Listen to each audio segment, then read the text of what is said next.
because ESPN released an article making like a perfect free agent fits for certain teams. Kendall Fuller was a fit for the Detroit Lions. Cornerback. I'm not going to go there. Cornerback of the Washington Commanders. Spinny, initial reaction. I mean, yeah, that is another guy who, if you want 2-2s out there, that's what you would have with Kendall Fuller and Cam Sutton. 222s. It's better than, Cam Sutton and Kendall Vildor. I'd rather have this Kendall than that Kendall. So would I be mad? No, but this would be a play of you sign him, bring him in, and still draft a cornerback that you hope can develop into your number one. Yeah, it was when I was driving today. I'm thinking, am I just being too uppity? Am I being too picky? Because I can't deny that this won't be an upgrade of what we have. At least I assume it's an upgrade of what we have. But at the same time, Kendall Fuller was a part of the worst secondary in the league last year, and I don't think there's much excuses for him because they had a terrific defensive line to help force pressures. I don't know, man. I guess for me, ultimately, it comes down where the price is at. You got to assume he's an upgrade over Kendall Vildor, though.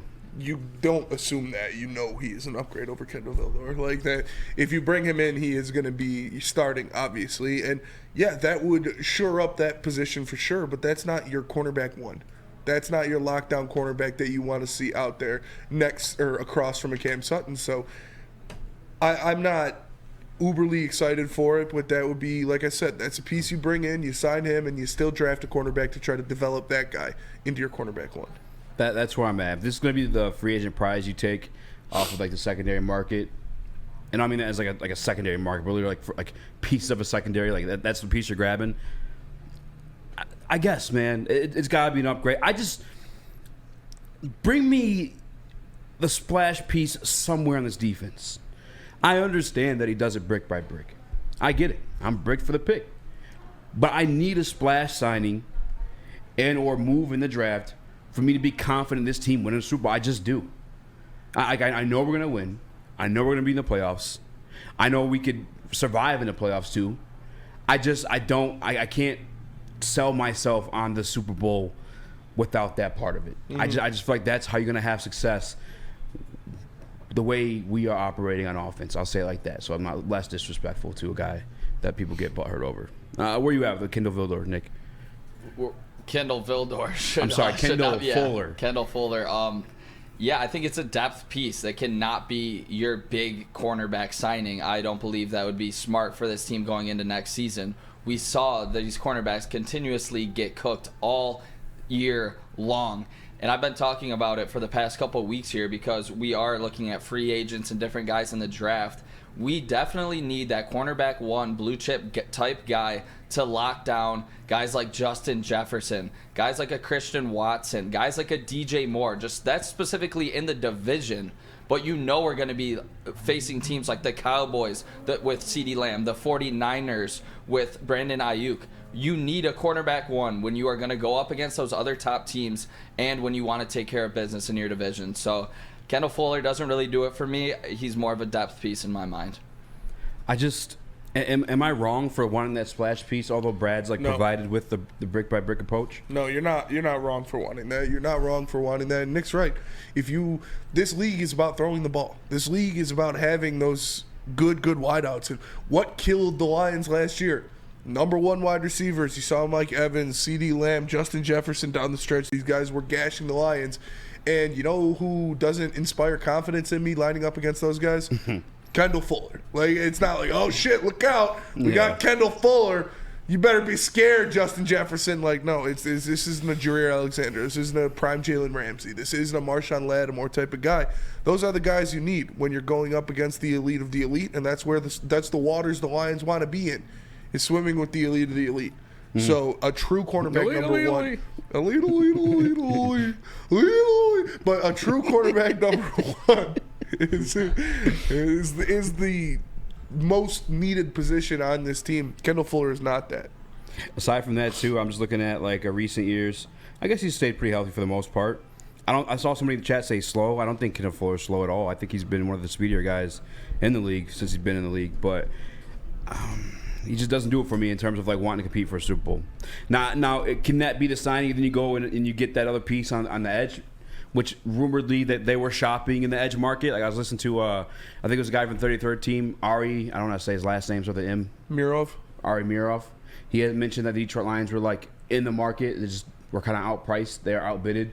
They weren't comfortable paying like what it took to get like some of these guys. I think Brian Burns was the name he mentioned. Danielle Hunter was the name he mentioned as well. But now there's rumors that the Chicago Bears are also pursuing Danielle Hunter, which they have more capital to acquire him. But if you're gonna like get the Kendall Fullers of the world off free agency, then at least go get that blue chip on the defensive line. Yes. We could force the ball out a little bit earlier, little few disruptions, and whatever you need to do, because we did get to the NFC Championship game with Kendall Vildor as a starting cornerback. So it's like, yeah, Kendall Fuller doesn't do it for you in terms of like wanting a star guy. We obviously all want the best player out there, but like you have to re-sign Amon-Ra St. Brown. You're assuming they're going to re-sign Jared Goff at some point here too. Like it probably just wasn't in the cards for them to go and spend money on a big name guy like Legere or Snead.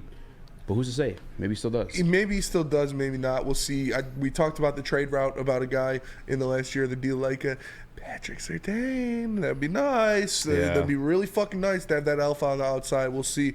J.C. Horn, Patrick Surtain are the two guys from that draft that are coming up to the last year of their career and could be moved. And if you can go get one of those guys, you do it. Chris, I know you don't know too much about Kendall Fuller, but in terms of like wanting that splash guy, are you being a little bit too impatient with it? No, I think it's totally fair. I think that you should trust the process of Brad Holmes building. But again, we talked about it yesterday's show about the history of champions and what was the common thing amongst almost all of them. If you don't have the greatest quarterback of all time, you cannot build through the draft. You can build to the draft through a point or to a point, but you ultimately have to make that splash move. You have to make that big acquisition. And that's where I think the Lions are. And that's why I've been pushing all summer for the trade.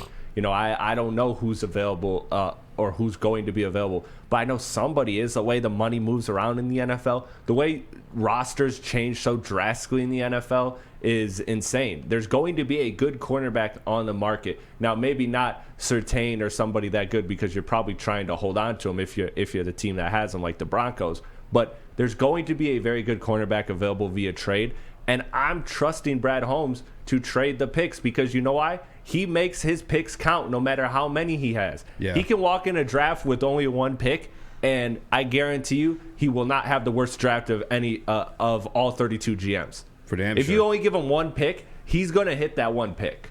Like, that's the way Brad Holmes is when it comes to the draft. He's leaving with something every single time when it comes to the draft. So I'm all for F them picks if it's a player that makes sense. And that's where I'm at. I think that I get that you saying you're not all the way. You're a little nervous on pushing for the big fish or saying that you might not need to. But in reality, history shows that we need to make the big push. That's what happens. That's how championships get done. Yeah. And then I'm looking at a couple comments from the Woodward Sports chat. There's no number one cornerbacks out there. So how do you expect them to swim in that water? That's a good point, too. I saw somebody say if you're going to pay Kendall Vildor $11 million, you might as well go and pay Legere Snead $19, which I kind of agree with that, to be honest with you. Yeah, man. If you're not going to do it with the secondary. By the way, coming up the show, too, safety might be a position we're looking at now, too. Because as it sits right now, currently, only two safeties rostered on this team. And that is Kirby Joseph, another name I can't think of right now. Iffy. Alfonso Melifonwu, thank you. Because Brian Branch technically a slot guy. Yeah. I mean, he could play safety if you needed him to.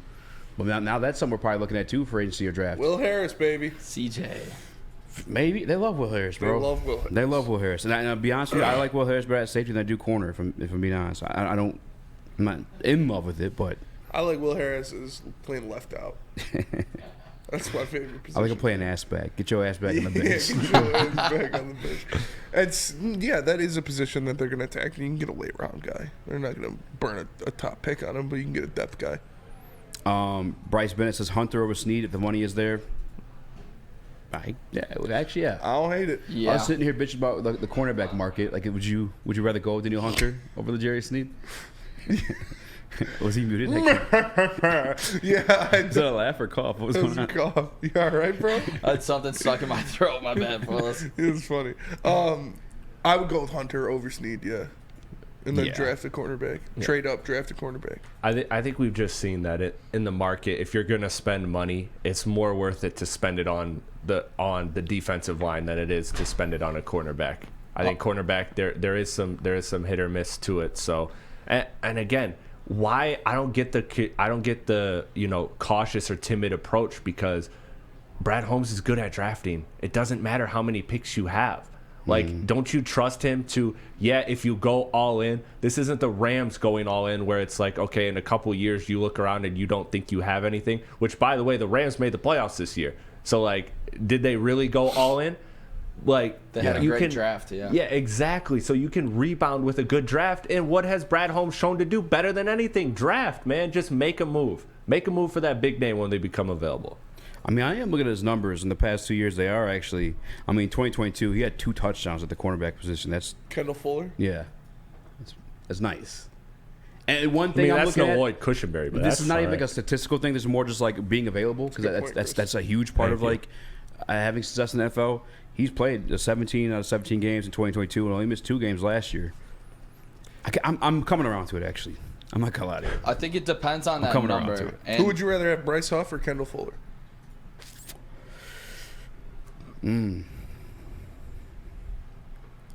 Probably Kendall Fuller. Just because like this secondary needs to be addressed. Yeah, it does. Like one way or another, even if it's not. And It'll be this is easier to deadline find a pass rusher later in this draft too. Right. than it is to find a good cornerback later in this draft. Like I feel like those guys perform. So if you could first have, time out more than let's say, corners do. Bryce Huff and TJ Tampa, or Kendall Fuller and Darius Robinson, what combo are you picking? I don't like that. Ladies and gentlemen, we fucking got him. Saddam Hussein's been captured and put to a complete end. John Cena just announcing the fucking. That was awesome. That is just the most American shit of all time. I need somebody to talk me out of TJ Tampa. Like I like him like too much. Do it. Pause. Like I texted Scott Bischoff today, and I literally told him, I was like, hey, can you talk me out of TJ Tampa right now? He's like, I can't. There's not. I don't. He hasn't done enough homework on him. He said so. I guess I'm waiting on him. I'll text Connor. Sometimes I feel bad when I text Connor because like I feel like he's like more busy. But we'll see, man.